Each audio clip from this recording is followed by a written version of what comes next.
Hey, it's Amanda Chen, founder of Salty Paloma. Welcome back to my channel. Today, I want to tell you my story about dealing with depression. The biggest misconception about depression, especially when I speak to family or friends or even colleagues, is people think that I'm just sad. And immediately they'll say, hey, you just had a bad day or a bad few weeks or a bad few months.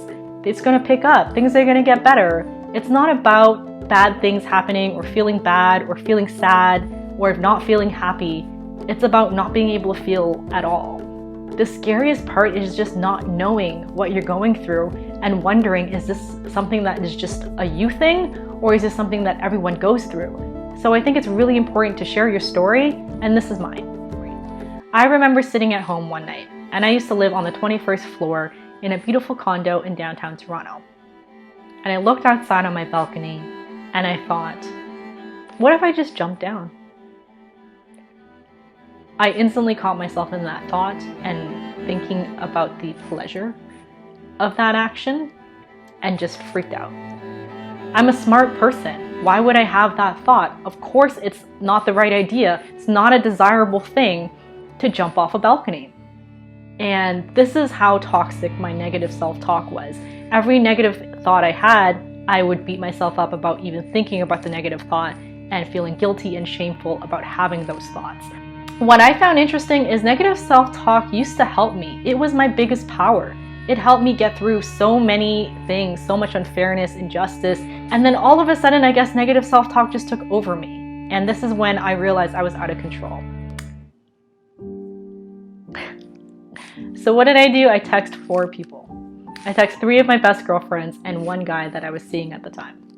And out of the 4 people, I only got 1 response. She called me about an hour later, and the first thing she said to me was, you bitch. You, Miss Successful, lived and work around the world, have your own business, work in an amazing company, doing whatever you want, full autonomy, own your own condo, all of these things. If you want to jump off a building, where is the hope for everybody else? In hindsight, it just made me realize how ungrateful I was being.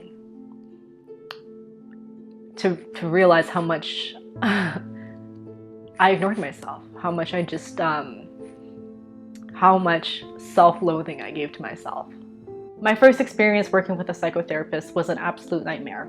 I remember she gave me this self-assessment form to figure out the severity of my depression and or stress and or anxiety.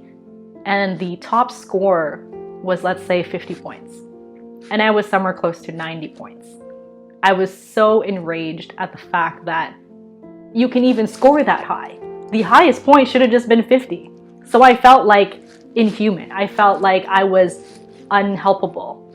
And that was the scariest part, the feeling of helplessness. The fact that I went all the way over to get professional help, and instead all it did was make it worse. All it did was tell me, wow, you really, really need help. You really suck, and too bad. It has been an insane journey, and every day I'm learning something new about my mental health and how to deal with it. But the biggest thing that I've recognized is the difficulty in communicating it to the people closest to you.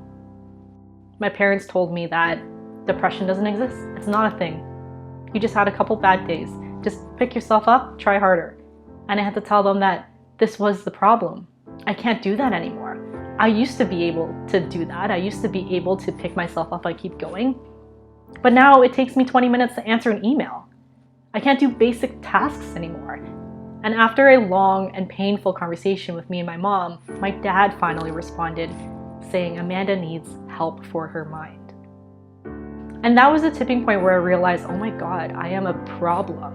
I'm something that's out of their understanding of what's wrong with me. As if I wasn't already a failure enough in so many different ways, here I am failing at just existing because of my mind issues.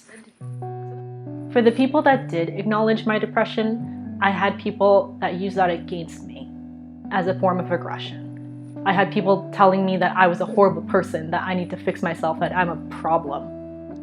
And that really hurt because people used my vulnerability that took me so much effort to express against me and did exactly what I thought was the worst case scenario. Use that against me and tell me that I'm broken, I'm unable to do things, I'm useless, that there's something wrong with me. They validated those feelings for me. And that's why I still struggle to talk about depression today. And what saved my life a couple years ago was starting a project I called Salty Woman.